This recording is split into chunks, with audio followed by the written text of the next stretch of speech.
I don't like carrying a knife, but because other dons are carrying knives and people are getting stabbed, that's why I have to have one on me, just in case. Like, I got an 18-year-old brother, he thinks his friends will die for him. That's based on no evidence. A lot of the kids that carry the knives, they haven't actually used it yet. Do you guys think music kind of plays an influence? Music doesn't play a role. Can you 100% play music? No. They're gonna increase the stop and search as a deterrent. Like, they've tried this tactic already. This is not a tactic that's already been tried. It became stereotypical, it became prejudicial. If you find with a knife, minimum, you should start off with 5 years. Like, you see the punishment, the over punishment thing, I think it doesn't send the right message. Guns and knives don't kill people, people kill people. What active measures can be taken? Everyone in the community say they want to see change, they want change to happen, and I see it all the time. A lot of us don't care until it's on our doorstep. We are the Long Drive Home, we out. Everyone have a good Sunday. Hey guys, what's going on? We are back, we are back. It is the Long Drive Home, and we are back with some special guests. So I'd like the fellas to introduce themselves. We'll start on my left hand side here. Yeah, what's going on, people? It's Vic Santoro. You already know. I'm a musician, by the way, if anyone's wondering. And where can they find you, Vic? You can find me on Instagram, Vic's Official, as VICZ Official. Flipping Twitter, Vic's Official. Kind of say, you know, Vic's Official everywhere, basically. That's where you can find Vic. Yeah. And at the back, we've got It's your boy, Samuel Speaks. Come on. AKA Speaks. Yeah, you can find me on my Instagram, Samuel_Speaks. Twitter is the same, Samuel_Speaks. YouTube channel, Samuel Speaks Official, and that's that's where you can catch me, man. All those spots. Stay tuned. Unstoppable Part 2 out now. We get that. Come on, it's your boy Ron Snow. You know you can find me all socials, Ron Snow. Yep, that's it. Like, the Long Drive Home, we're back. Sorry it's been a while, but we're back. We're back in full effect. Over to you, my boy. I'm Joey Cool. You can find me on Insta, Joey Cool1. And today's topic is all about knife crime and how we can tackle it as a community. It's a subject which is probably, you know, affected by a lot of people, and we thought no better way than to talk about it today. So guys, knife crime, I mean, well, I've been affected by it, you know, through various people. I'm sure you all have. I'm definitely. sure we've all got experiences and stories that we're willing to tell. So hit the floor. Yeah, like, I think obviously coming from the area that I live in, obviously Lucian Borough, knife crime is a very big thing.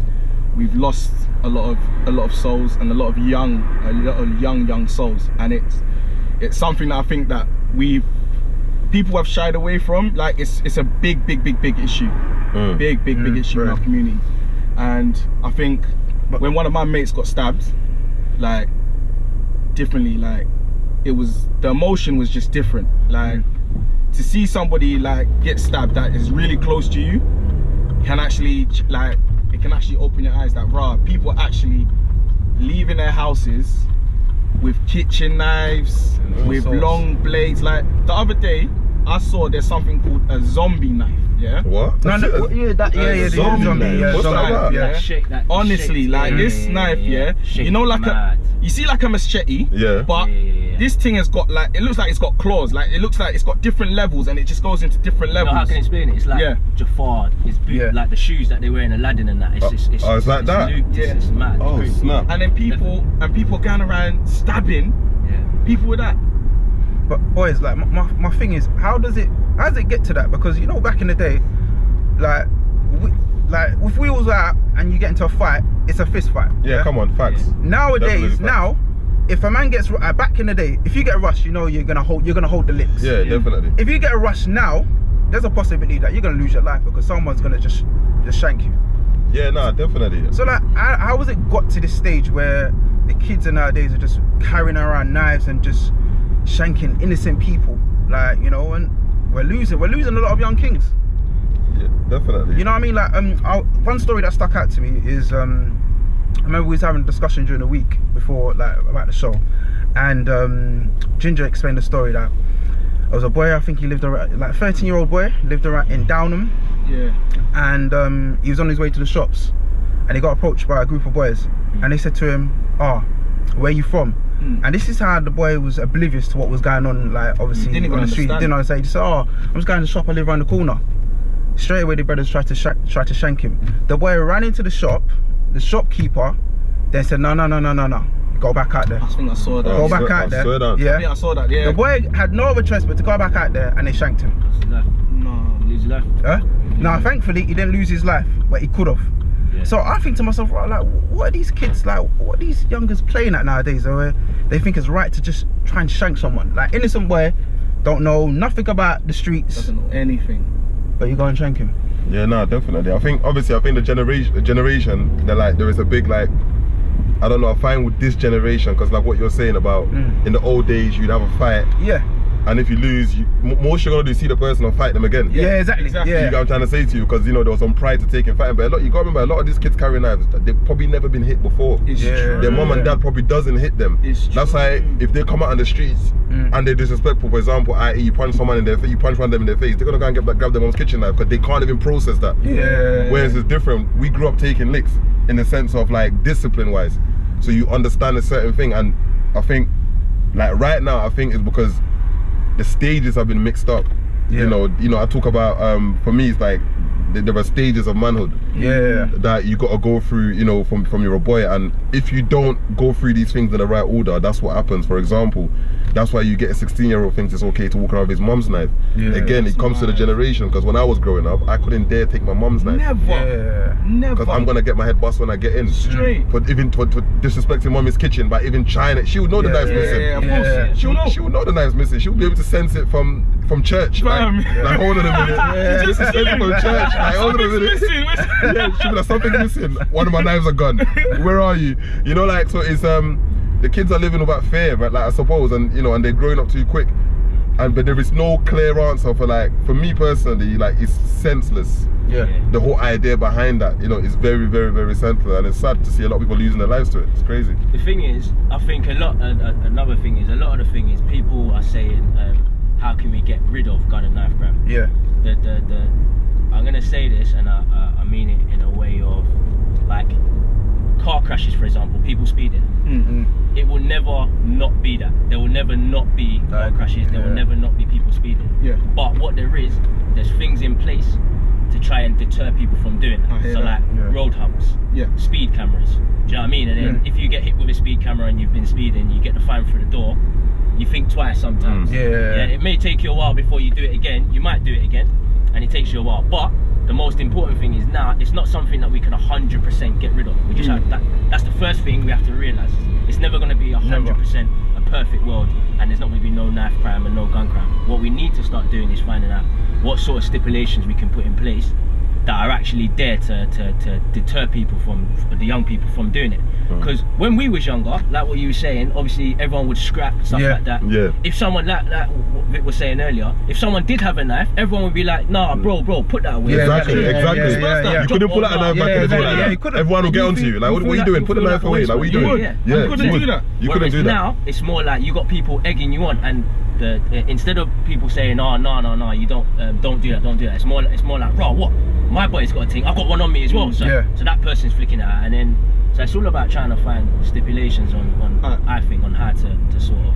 I'm gonna play. I'm not playing like devil advocate, but I'm just gonna say something like this. So, I think last year I was in a barber shop, and obviously there was one young youth, like he was just chilling there, like and we were having a conversation about the youths of today and rare. Yeah. And this youth was just like, he just said, look, I don't like carrying a knife, Yeah. but because other dons are carrying knives and people are getting stabbed, that's why I have to have one on me, just in case. So what do you say to someone like that? What avenues, where can he go to find advice? Like, what does he do? Because out here, he doesn't want to get stabbed. He said people are going to the shops, people are going out, people are getting stabbed. So he says he has that knife on him just to make sure he does not get stabbed. Yeah, I mean, I think it varies, because if you check it, it's not as simple as I'm carrying a knife because people are getting stabbed that don't want to get stabbed. Like you can't just, that's not the life, that's not the setting for every 16-year-old. You must be entertaining a certain type of crowd or certain type of activity for stabbings to even be in the picture, if that makes any sense. If you're at a stage where you feel like you got to carry a knife because you're scared of getting stabbed, it means you're up to something that you shouldn't be really getting up to. Otherwise, every kid will be carrying a knife. For real, every kid. So it's about, you know, who you're involving yourself with. A lot of these kids now, they don't know how to break away from like their group, their friend. Like I got an 18-year-old brother. He thinks his friends will die for him. That's based on no evidence. That's based on you've never been in a situation where you've needed them to defend you, but you're so much with them that you think your friend. So in that sense, what I'm saying, but one of his friends would carry a knife and he might not think there's something wrong with that, so he might still be there. So he might take having a brother like me that say, hold on a minute, why are you chilling in my man if he's got arguments, my brethren? But hold on, you think I care because he's your friend? It's about, you know, it's like in the old days, it's like exactly how we grew up. If there was someone in the group that was doing something that we didn't really want to do, you saw people distance themselves from that person. So it's like, you know what, I'm not on what my man's on, or like, don't come. You can't just be coming to check me and just have a knife on you. Like it does, and it's just like, oh, I'm just carrying it. Something will get said. So it's like, I think a lot of the generation now, they like under pressure to fit in. Because here's the problem with that. A lot of those type of kids, here's the problem with that. A lot of the kids that carry the knives, they haven't actually used it yet. And a lot of them go jail the first time they use it, or take someone's life when they use it. That's the bottom line. So what's happening is, because everybody's caught up in this, especially with the teenagers, like, okay, they want to like fit in this bracket. They naturally pretend to be these individuals. And then what happens now is they feel some sort of like, you know, the stupid benefits from people believing you're this individual, and now you're forced to live up to it. That's why there's a lot of good kids. Like when you see a lot of the stabbings, when you see the parents of the people, the kids that do the stabbing, they come from good homes. You come from good homes. You're just out here acting up. Do you get what I'm trying to say to you? It's like there is no respect no more for what like your parents are trying to do or try to do. Because if I'm right, and anybody correct me if I'm wrong. When we was growing up, it's like, yeah, you might have thought your parents are mourning or whatever not, but there was a base level respect on trying to build on top of what your parents have already done. There was a pride for that, like, you know, I wanna, it's like when you come home and, mom, don't worry, I've sorted out the electric. Or when, I don't know, I'm African, so when you get your first paycheck, even you're a 16-year-old, you got to bring that paycheck to your mom. Like, your mom, this is my first paycheck. It doesn't matter how much. It doesn't matter how much it was. It could have been a bill. It could have been whatever. It could have been whatever. Give it to them. You got to bring the paycheck forward. Like, mom, this is my first paycheck, and you know, get mom something out of it. So there was a pride in doing that. But now these kids, they're like, I don't know. Do you guys think music kind of plays an influence with like, you know, like, with the knife crime? You know what? And you do music, Vic, so okay. Music doesn't play a role. You don't think so? I don't think so, and I'll tell you why music doesn't play a role. And again, it's a simple explanation. Cool. Music is an art. So basically, the guy that does, I don't know, Quentin Tarantino that does horror movies. There is nothing to say that because he's putting out these amazing horror movies, it's gonna make people horrible people. It's an art. The only difference is, see us as musicians, the difference is we're painting pictures with words. You just can't see it. So naturally, the effect is different because you're listening to the words. Whereas if we was an artist and was to put those words on a canvas, you can't tell what an angry painting is and what angry painting isn't. So it can't be categorized. I think it's a bit of both, innit? Macy_101 says music does play a role. I was about to say. I tell you what. So check this. Music. If I tell you, for me, I'm not an angry person. You don't know this. Like, I'm on my P's and Q's. I couldn't be about the road. Like, I'm too short. That's me. But if I'm vexed, I'm not listening to Fred Hammond or Kurt Franklin. I'm not going. But I'm going to listen to a tune that's going to get me in that zone. Now, it's not the music necessarily. It's what's being portrayed and said. I think that could be interpreted by someone with an immature mind.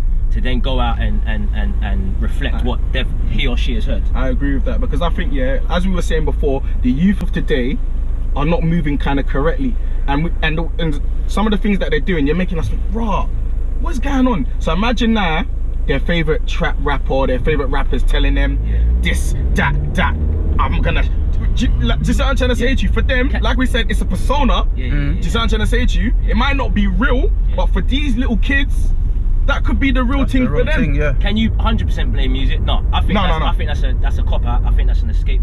I think that's just an easy escape for government and people like that to an easy way for them to blame something. Because I think gun and knife crime's a mixture of loads of things. It's a mixture of emotions, it's a mixture of upbringing at home, it's a mixture of who you have around you, what you're listening to, what you're feeding your mind. It's a mixture of loads of different things. So I don't think you can say music is the only thing. And you can't even say that music is 100% the main influence. That would be unfair, because there's so many different things that play a part. But I believe there are things and artists that can play a part on it. They may not be doing it purposely, because you got to remember that an artist is most artists are explaining something that they've gone through. You know what I mean? They're either explaining their story or an emotion that they've felt at the time, or something that they've actually experienced. And because they've experienced, that's their way of expressing it. You can't knock them for expressing that. You feel me? So what about, you see the mayor? I heard the mayor came out the other day talking about they're going to increase the stop and search thing as a deterrent. How do you lot feel about the stop and search thing? What my question is, the stop and search thing. What needs to be done if a young youth gets stopped, searched, and a knife's found on him? And what should be the consequences? What should be if found on him? If let's say a group of boys, they've been stopped and searched, and one of them has a knife on them, what should be the consequence of them having that knife? I think personally, because of the way the day and age, and I think like last year alone, I don't know, I think I can't even get the correct figures, but I saw that a lot of people died from knife crime. I think if you find with a knife, minimum, you should start off with 5 years. Oh come on, don't be silly. Nah, is it like basically the same way of like obviously having possession of a strap? No. I think it should be. No, it can't be. Why not? It should be. Because you can kill with both. But this is what I'm saying. That's what I'm saying. Guns and knives don't kill people. People kill people.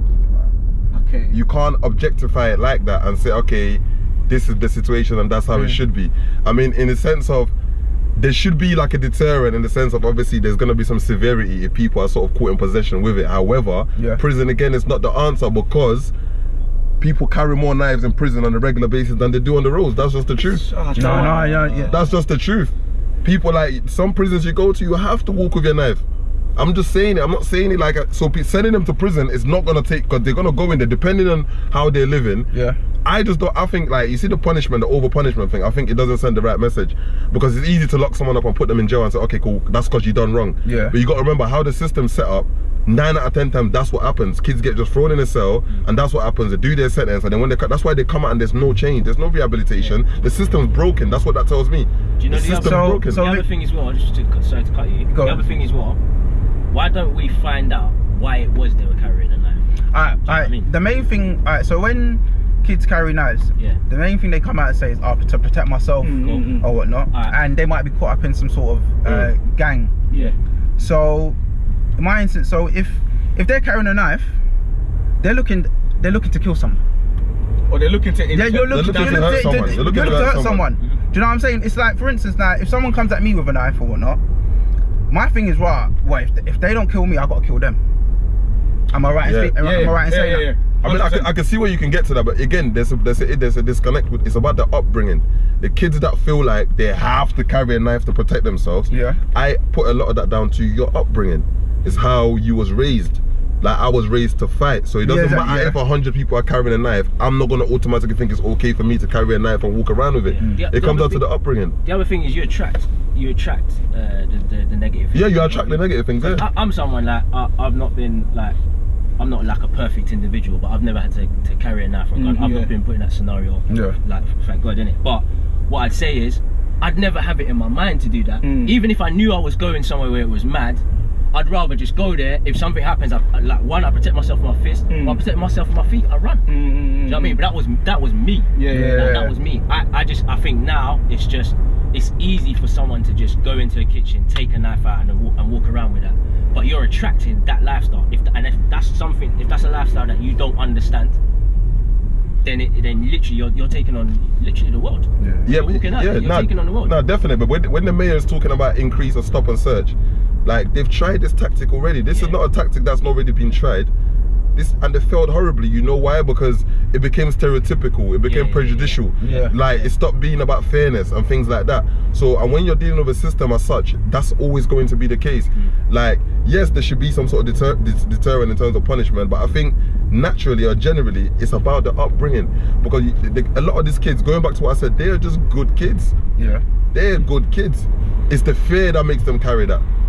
It's the fear that makes them think it's okay to carry that. And once we start working at what our today teenage generations are scared of, then perhaps we can start working out how to sort of keep them in a space where that does not need to occur. So are you saying counselling would help stop people from carrying knives? Here's the thing though, do you see this counselling work? The frustration thing about it, especially like with the industry that I'm in, the frustrating thing about it is like the people that are counselling, no disrespect, but some of them don't even know what it is that's actually going on. Do you know what I mean? So you've got this counsellor who's okay, they've got education, they've got this degree and whatnot, but they don't know anything about the road. They don't know anything about streets. They don't know anything about being stuck up by a knife, or they don't know about anything about your son coming home late or your daughter coming home late and they're crying and whatnot. They don't know about that. So because of that, they can't even relate to the child. So this is what happens.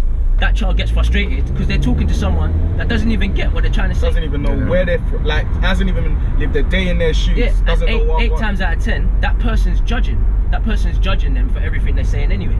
So it needs to be that if you are going to have people speak, it needs to be people like Vic, who's actually gone through it, and like he can tell you what it's like. He can genuinely tell you what it's like. It's not made up. He's actually lived it. Yeah, no, definitely. But you know, there's a bigger issue. Like a lot of the work I do alongside like prisons, probations, there's a constant theme that gets brought up about there's a lack of funding, right? You see, when I was younger, for example, I can go Adventure Playground in Turnham, or I can go to the youth centre, or I can walk down the hill and go to Deptford and go to Woodpecker. There are no community centres open. There are none of these things open. We used to, after school, what did we used to do? Like meet up our community centre. That was the thing. Now the government has cut all of these things. Now you had the youth offending team, which when you start getting in trouble and you're below the age of 16, you know, people will take you on and try and like address it. Right now that there is no funding in place for that. What do you think happens to these kids? They send them straight to prison. They're straight up steps, and that makes the problem worse.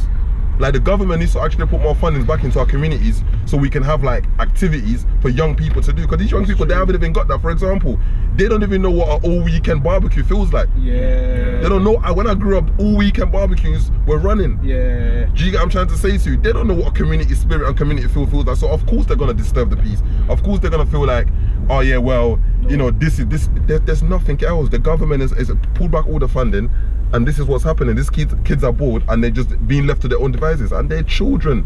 Let's have it right, they're children.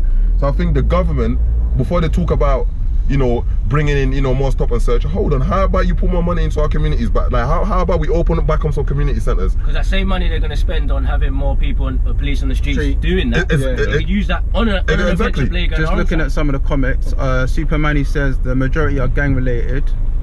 Ooh La La says a lot of kids don't know the world past their area, which is true. They don't have enough successful. More to like them that didn't get where they are by other means, football, music. Do you know the other thing that frustrates me?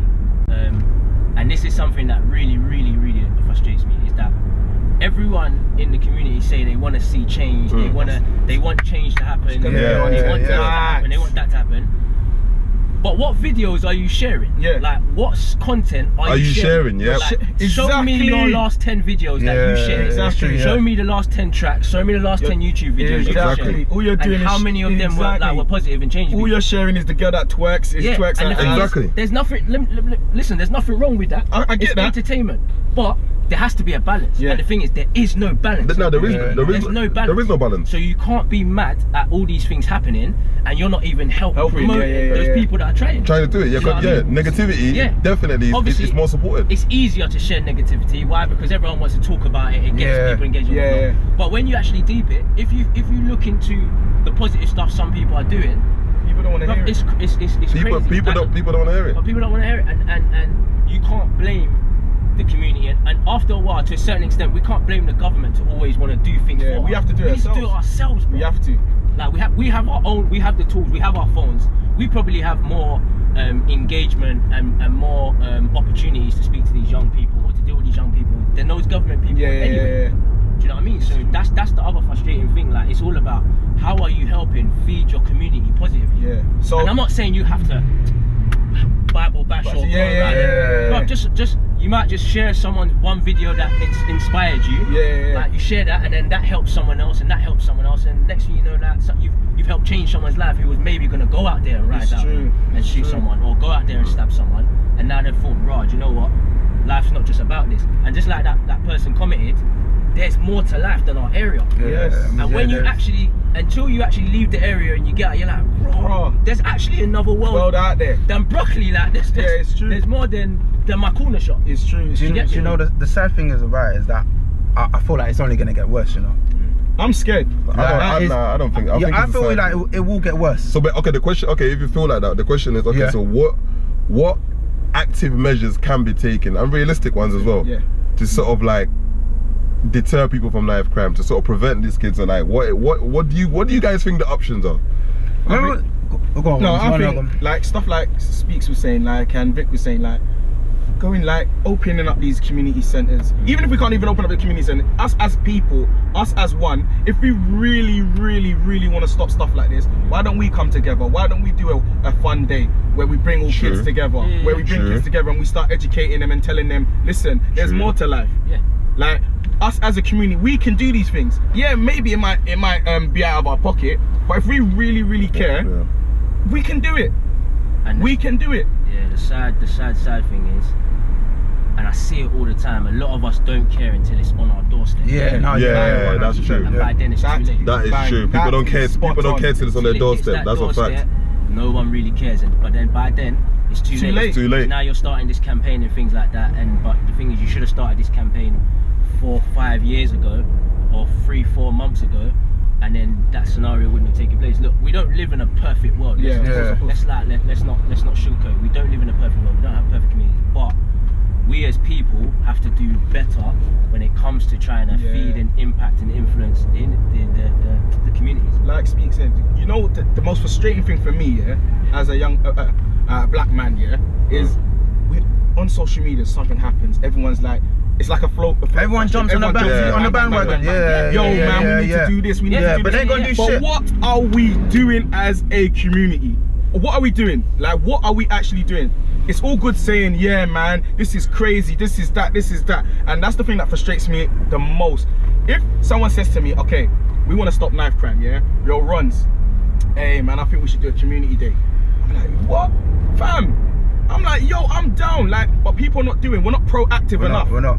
And that's my issue. It's always yeah. No, and we're not proactive enough. It's more reactive. That's it. It is. I think also, like, there needs to be, you know, like, me personally, I just believe, you know, community interventions need to be brought back. 100%. You know, like, I do a lot of, like, I go into different community centers or talks, or, you know, furthermore, prisons. And a lot of the times, you know, especially when I'm in a young offenders doing a talk, and it's like, you always realize is that boredom, that not, remember, the devil loves the idle mind. The idle mind is the devil's playground. These are the facts. So it's like, I know what I was like when I was 15, 16, without necessarily nothing to do that day. You might just wander around because you don't have that structure. And I think these kids need that, because when you check it, look at in every community right now, go back to the same thing, there are no interventions in place. There are none. Like you just mentioned, there are no kid days, there is nothing. So that community spirit is not there, for example. So of course they think it's alright to stab their next door neighbor. Because there's no community spirit. There's none. The community spirit is gone, and these kids don't have no fear. Like, so for me, it's like, I think the root needs to be addressed right at our door. We need to address our doorsteps first. How do you talk to your next door neighbor's son?